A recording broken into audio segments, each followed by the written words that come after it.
Minha proteína não tem estrutura resolvida. O que fazer?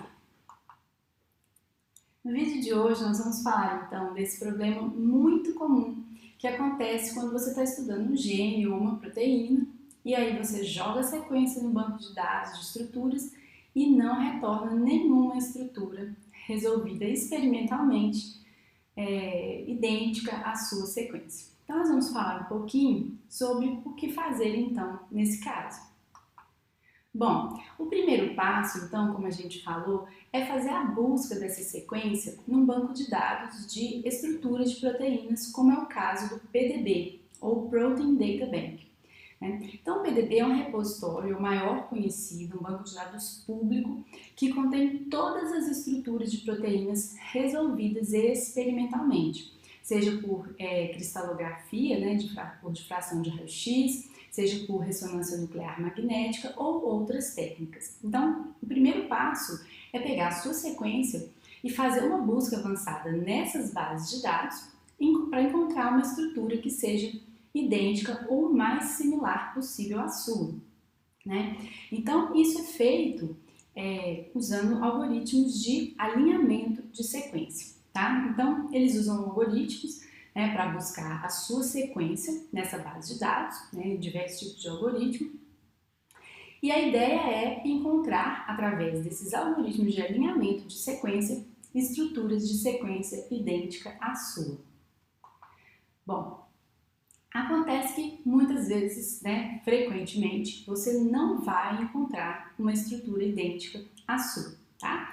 Então, o que você pode fazer nesse caso? O que você pode fazer é usar um processo de modelagem teórica da sua sequência, tá? Então, o objetivo é você produzir um modelo teórico da sua sequência baseado nas estruturas que já existem. Então, existem principalmente dois grandes paradigmas aqui que você pode utilizar. O primeiro é a modelagem comparativa, também conhecida como modelagem por homologia. Ela consiste em buscar por uma proteína molde, ou template, que seja bastante parecida, ou mais parecida possível, com a sua sequência. Tá? Então, essa é a ideia. A ideia é você usar essa proteína como molde para construir um modelo da sua proteína em cima desse molde que é resolvido experimentalmente. Isso é possível quando você tem um nível de identidade de sequência maior. Se você não tem isso, se você não encontra nenhuma proteína que cubra bem a sua sequência, e que tenha uma identidade alta, você ainda tem sim uma outra alternativa, que é fazer o threading ou fold recognition, tá? Esse método ele é conhecido também como fold recognition. Então, a ideia aqui é construir um modelo baseado em fragmentos. Então, você vai pegar a sua sequência, buscar por fragmentos dessa sequência que sejam bem similares a fragmentos de proteínas com estruturas resolvidas e então os algoritmos vão visar construir um modelo global da sua sequência com base nesses pequenos fragmentos. Bom, no vídeo de hoje nós vamos falar mais, vamos focar mais na modelagem comparativa, do que se trata a modelagem comparativa, que é mais usada. Bom, a modelagem comparativa, ela tem uma premissa muito importante que é o relacionamento entre sequência, estrutura e função de proteínas, não é mesmo? Já se sabe que proteínas homólogas, elas têm estruturas e sequências semelhantes, Então elas têm sequências semelhantes e mais do que isso, as estruturas são muito conservadas. Então, a estrutura tridimensional de uma proteína, a gente sabe que ela é, inclusive, evolutivamente mais conservada que a sequência. A sequência sofre várias mutações, inserções, deleções, e mesmo assim, a estrutura se conserva em grande parte desses casos, Então, a modelagem comparativa, ela é baseada nessa premissa, tá? É muito importante isso. Então, o que isso significa? Que mesmo que a sua sequência não esteja depositada num banco de dados de proteína, se tiver uma sequência muito próxima, você pode conseguir produzir um modelo teórico da sua sequência com uma alta qualidade. Bom, então a modelagem comparativa ela tem 4 passos. Primeiro é a seleção dessa proteína que vai atuar como molde ou template, tá? Isso é feito através de algoritmos de alinhamento de sequência.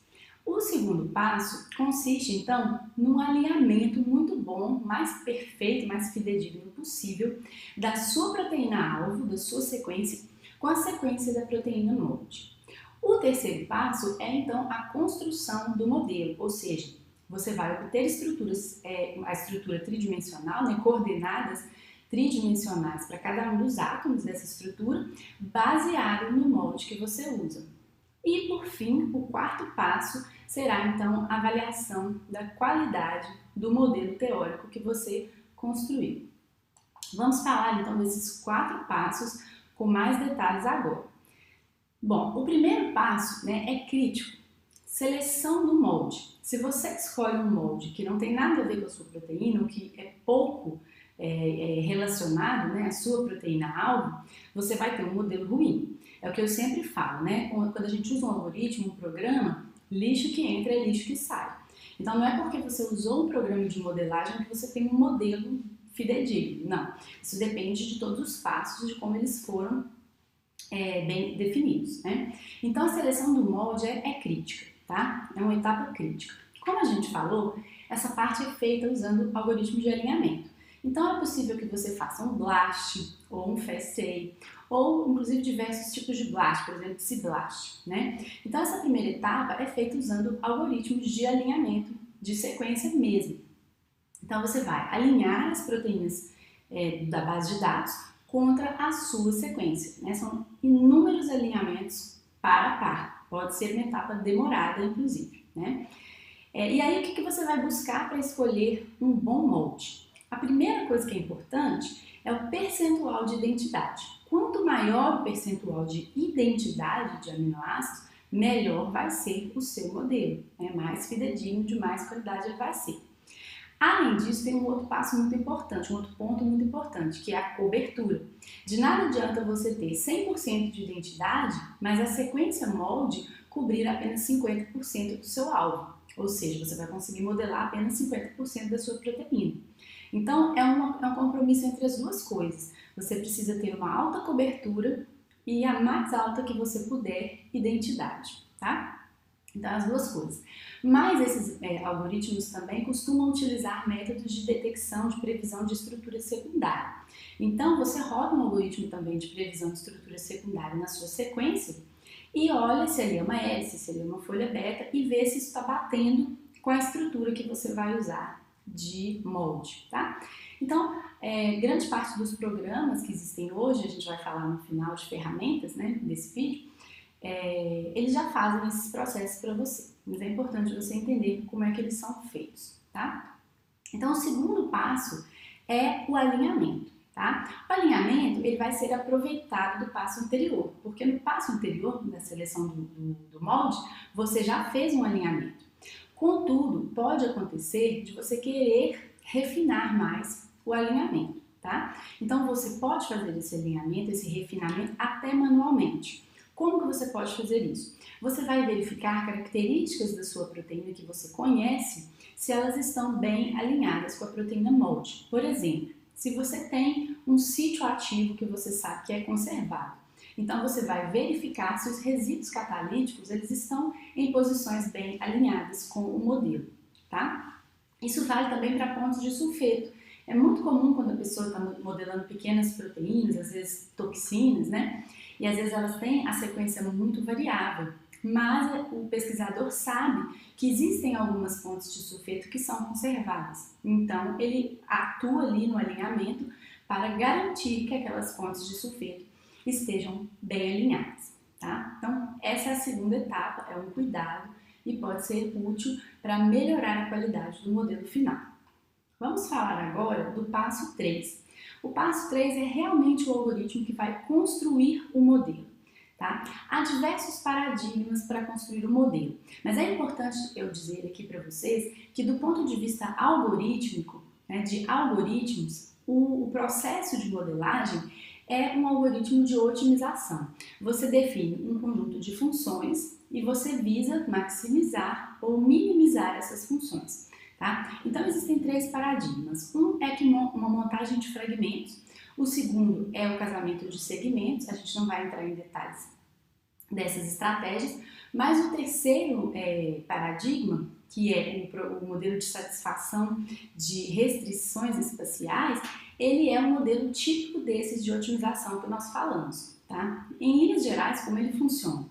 Você define, através da estrutura modelo, um conjunto de restrições espaciais, por exemplo, restrições de distância. Um átomo A tem que estar a uma distância x do átomo B, porque o átomo A faz um contato com o átomo B. Então, você define um conjunto de restrições espaciais ali e você vai construir o seu modelo visando obter as posições x, y e z dos átomos, visando maximizar a satisfação a essas restrições espaciais. Então, esse é um típico problema de otimização, tá? Bom, então, os métodos que a gente usa hoje, a maioria está baseado nesse paradigma. Por fim, vem o quarto passo. Uma vez que você já tem o modelo, ou seja, as posições tridimensionais para cada um dos átomos, o que você precisa fazer é avaliar a qualidade desse modelo. Então, há duas formas principais de avaliar a qualidade dos modelos teóricos, né? O primeiro são os potenciais estatísticos, né? Nós vamos falar deles, e o segundo, os cálculos físico-químicos, tá? Com relação à primeira estratégia, né, que são os potenciais estatísticos, como o nome já diz, eles calculam estatísticas com base na estrutura de proteínas. Então, por exemplo, ele calcula a frequência de contatos que são estabelecidos entre os aminoácidos no seu modelo teórico, né? Porque se é um bom modelo, os contatos têm que estar de acordo com o esperado, né? Então, essa é uma estratégia, né? Outra estratégia é você verificar se o núcleo da sua proteína está mais hidrofóbico que o exterior, que deve ser mais hidrofílico, né? Então a gente sabe que para proteínas globulares isso é muito comum. Ela oculta, né, enterra os átomos hidrofóbicos e expõe os grupamentos hidrofílicos. Então essa é outra estratégia, calcular uma estatística que mostre se isso está acontecendo ou não no modelo, tá?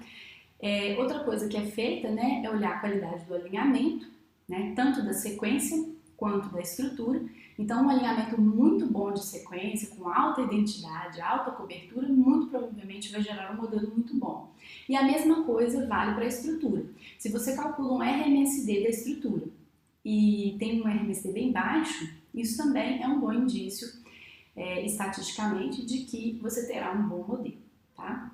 Então, o interessante dessas técnicas estatísticas é que elas são bem mais eficientes de serem calculadas computacionalmente, tá? Exemplos são essas métricas aí, como o GMQE, que é usado pelo Swiss Model, mas também o PROSA e o DOPA, tá? Os modelos baseados em cálculos físico-químicos, por sua vez, são bem mais caros computacionalmente. Por quê? Porque eles demandam simulações de todos os átomos, né? Como vocês estão vendo aí nesse vídeo, uma simulação de dinâmica molecular clássica usando campos de força, e é um cálculo muito mais demorado. Então, já seria mais um cálculo baseado em energias, né? Usando potenciais e campos de força. Então, é uma estratégia que pode ser utilizada, mas é menos utilizada por ser cara computacionalmente. Vamos então falar dos desafios desses métodos, das maiores dificuldades que eles encontram, tá? Bom, se a gente tem uma estrutura muito idêntica, muito similar ao modelo, né, ao molde, o modelo teórico vai ser muito bom. Mas quando acontecem inserções, deleções, especialmente se forem em regiões maiores, você começa a ter um pouco mais de dificuldade na construção do modelo, tá? Então é aí que estão os desafios mais importantes. Além disso, os loops são regiões também extremamente flexíveis. Então, dependendo da sequência de aminoácidos e às vezes até dependendo do método mesmo que você usou para resolver a estrutura, né? Os loops eles são móveis. Então, modelar os loops é uma coisa bem mais desafiadora, tá? Então, o que acontece é o seguinte, quando você tem uma região de loop, ou mesmo quando você tem uma região de inserção ou deleção, né, os dois primeiros resíduos ali nessa região, né, diferente, essa região variável, costumam estar bem modelados, tá? Bem modelados a gente fala aí de ter um erro de até 30 graus nos ângulos de erros, né, que é bom, está relativamente bem modelado, 30 graus é pouco. Além disso, né, ou seja, terceiro, quarto, quinto resíduos, já costumam apresentar um erro bem maior. Tá? Além disso, resíduos de cadeia mais longa, como arginina, lisina, por exemplo, eles também costumam apresentar um erro maior. É importante tomar cuidado com esses erros, né? Porque muitas vezes você está interessado em modelar um loop. Né? Então, se você está interessado em modelar um loop, é importante você saber que pode ter erros ali, especialmente se for um loop muito diferente da proteína que você usou de molde, né? Especialmente se ele for muito longo, especialmente se tiver resíduos de cadeia muito longa, tá? Bom, então a qualidade e a precisão do nosso modelo, eles vão depender desses vários fatores que nós já falamos antes, especialmente da qualidade deste alinhamento alvo-molde, tá? E aí eu vou colocar uma figura para vocês que ela é bem clássica, bem importante, que ela nos dá aí um direcionamento sobre a qualidade do modelo que a gente vai obter. Então, quando a gente alinha a sequência molde com a sequência alvo, a gente pode ter entre 0 e 100% de identidade, considerando aqui uma alta cobertura, tá? Porque se você tiver 50% de cobertura, você só tem 50% desse limiar aí todo. Considerando uma alta cobertura, você pode olhar essa figura. Modelos construídos com identidades de 50% para cima tendem a ser muito bons e muito confiáveis e serem úteis para diversas aplicações. Tá? De 50 a 30, nessa faixa, a gente tem que ter um pouco mais de cuidado porque já tem erros bem significativos. A gente já tem uma diferença sequencial muito considerável que pode levar a diferenças estruturais significativas. Abaixo de 30% é o que eles chamam de Twilight Zone, ou zona crepúsculo. Já é uma coisa mais complicada. Então, erros bastante sérios podem acontecer. Tá? Não quer dizer que você não vai conseguir modelar, porque como a gente falou, o algoritmo, você coloca uma entrada, ele vai soltar uma saída, né? O programa vai soltar um modelo. Você, como pesquisador, é que tem que ter muito cuidado, muita responsabilidade no uso desse modelo, sabendo que abaixo de 30% de identidade é um modelo que pode ter erros consideráveis, tá? Então, é bem complicado. Nesses casos, né, a gente pode usar, por exemplo, uma técnica de fold recognition, fold threading, tá? Bom, e aí para que eu posso usar o meu modelo, tá? Então, mesmo modelos de menor acurácia, como aqueles que a gente falou na região de 30% a 50%, eles têm muita utilidade, sim.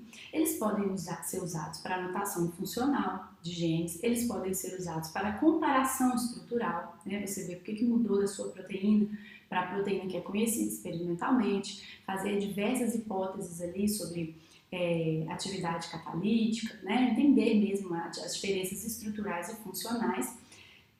Pode ser usado para predição de interação proteína-proteína, por exemplo, docking proteína-proteína, predição de interações com ligantes, docking proteína-ligante, sempre com cuidado de verificar se a região do sítio ela é bem conservada. Porque o que vai acontecer é que muitas vezes, apesar da dissimilaridade da sequência, a região do centro ativo tende a ser bem conservada. Então, você tende a ter um modelo bastante útil. Então, se você tem conservação no sítio de ligação, no sítio catalítico e o modelo ficou com boa qualidade quando você alinha com o template, né, os resíduos catalíticos estão no lugar, numa pose parecida, então você poderia sim utilizar esse modelo para docking também, tá? Também podem ser usados para estudos de cinética e dinâmica molecular, usando técnicas mesmo de simulação de dinâmica, né? Então, esses modelos têm bastante utilidade. Por fim, vamos finalizar com as ferramentas principais, tá? Existem hoje duas principais ferramentas de modelagem comparativa que vocês podem utilizar mais facilmente. O Modeler, né, que é um software do Andrew Szary, foi desenvolvido lá na Universidade de Cambridge há muitos anos, uma ferramenta muito antiga. É uma ferramenta muito usada, eu acredito que é das mais usadas atualmente, tá? Então, você pode instalar ele no seu computador, no seu servidor, você pode ter o controle de todos esses passos, tá? Tanto da busca do molde, quanto do alinhamento, quanto da modelagem, você mexe em todos os parâmetros, tá? E, mais recentemente, muitas pessoas estão usando o Swiss Model, que é do Swiss Institute of Bioinformatics. É um servidor que já faz quase todos esses passos para você de forma bem automática. Então, você submete a sua sequência, ele busca os moldes, te apresenta uma lista, você analisa, escolhe quais você gostaria de usar, ele constrói os modelos de forma bem automática e já te entrega uma análise, né, várias métricas e figuras para você ver a qualidade do modelo. Tá? Então, é uma ferramenta já bem mais automatizada. Você pode submeter os seus modelos e deixar que ele faça a maior parte do trabalho para você. Tá? Bom, pessoal, espero que vocês tenham gostado desse vídeo. Se foi útil para vocês, não deixa de marcar esse curtir aí e seguir a gente nas outras redes sociais também. Então, até o próximo vídeo.